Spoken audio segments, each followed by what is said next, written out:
We will now kneel. Miss Cinema, no. You have a problem figuring out whether you're for me or Trump, and you ain't black. I just love that, John. I can see the smile on your face about this segment is quite something. So there is Jen Psaki put out a tweet today that I found very interesting, and let's place that on the screen. Holy moly, he said. Senna/the NYT, the New York Times poll, more than a third of independent voters and a smaller but noteworthy contingent of Democrats said they were open to supporting candidates who reject the legitimacy of the 2020 election as they focus on economic issues. I'm just saying, this is a WTF neoliberal moment for both the small contingent of Democrats, but the independent voters, I'm really feeling very much like I am in the twilight zone and I'm having this is definitely an unholy hell. So voters see democracy in peril, but saving it isn't a priority. And so this New York Times Senna College poll found that other problems have seized voters' focus, even as many do not trust this year's election results and are open to anti-democratic candidates. Now, voters overwhelmingly believe that the American democracy is in trouble. They believe that it's under threat, but seem remarkably apathetic about the danger, with few calling it the nation's most pressing problem, according to a New York Times and the Senna College poll. Very troubling. More than a third of independent voters and a smaller but noteworthy contingent of Democrats said they were open to supporting candidates who reject the legitimacy of the 2020 election, as they assigned greater urgency to their concerns about the economy than the fears about the fate of the country's political system. And that's Bender et al. Coming from the New York Times. Let's put up this graphic, shall we? In the graphic, voters who are open to candidates who reject 2020 election results, and you see that right there live and in living color, the number of Democrats, the number of independents, and the number of voters who are willing to elect, select, accept folks who are running, candidates who are running, who do not believe in the final results of the 2020 elections. The doubts about elections that have infected the American politics since the 2020 election cycle. We know that there's a lot of that hype coming from the Republican side in particular, but we can see very clearly the 2020 contest is still very persistent and has an impact on how people are feeling about the future. The poll showed this. 28% of all voters, including 41% of Republicans, said they had little to no faith in the accuracy of this year's midterm election. So that spillover is real. And now we have Ben Johnson, who is a Democrat. He is, I think, 33 years old. He's a filmmaker. And this is what he had to say when interviewed. I do agree that the biggest threat is the survival of our democracy, but it's the divisiveness that is creating this threat. I feel like on both sides, people aren't agreeing on facts anymore. We can't meet in the middle if we can't agree on simple facts. You're not going to be able to move forward and continue as a country if you can't agree on the facts. Word, Ben Johnson, that is in fact a word. And I do very much agree with him, John, in terms of agreeing on the facts. There is a saying that we all can have our own opinions, but we cannot have our own set of facts. John?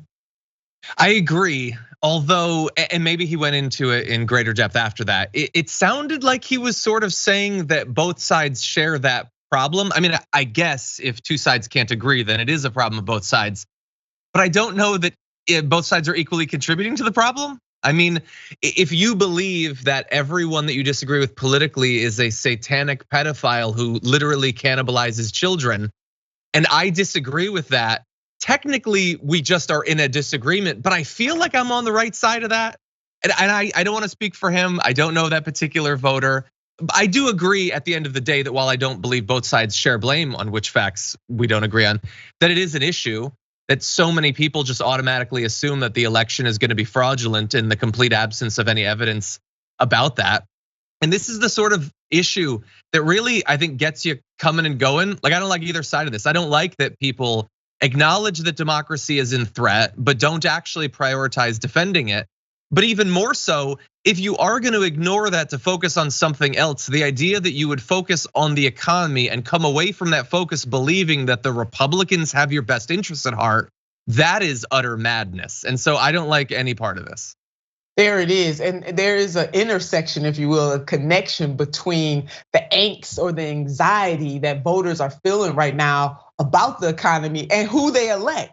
And John, I think that is the missing part here.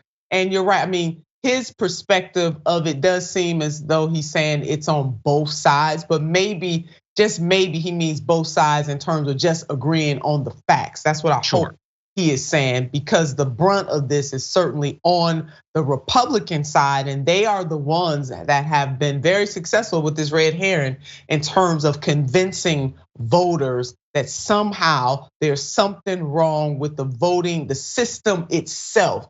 And people's doubt and concern about institutions. I mean, we're seeing that bleed into this year's midterms. And I believe that the poll also indicated that this is not going to change anytime soon, John, that people are holding on to the misnomer that somehow there was something corrupting about the 2020 elections, that somebody cheated, that President Biden is not legitimately elected. And in that, the Republicans won on that narrative, unfortunately. And as this poll shows, they're still winning. Yeah, look, I think that for most, it's a very common human trait, and particularly in difficult times, which we're very much in, to just want to have get out of thinking free cards, like to have something that you accept that means that you don't have to think critically in the future, because there's already so many strains. And so that's why QAnon is spread so quickly. If you can convince people that everyone that you disagree with doesn't just have different positions that you might have to debate back and forth, but they're in fact in league with Asmodeus, the Lord of Hell. If you can convince them of that, then you don't have to consider the feelings of those people because they're servants of the devil. And in the same way, if you can convince people that no politician they support has ever legitimately lost an election, you never have to think about why they lost. How could they have done better? Maybe if Trump had taken COVID more seriously, he would have won in 2020. That's a complex process of self-analysis that a lot of people have no room in their head for. And so it's just simpler to believe that everyone good in the world, those are the people you agree with, they've been robbed of everything that they deserved. And everyone on the other side, if they do have any success, even politically, it's because they stole it. There's always going to be some percentage of the supporters of a candidate who won't accept that they legitimately lost.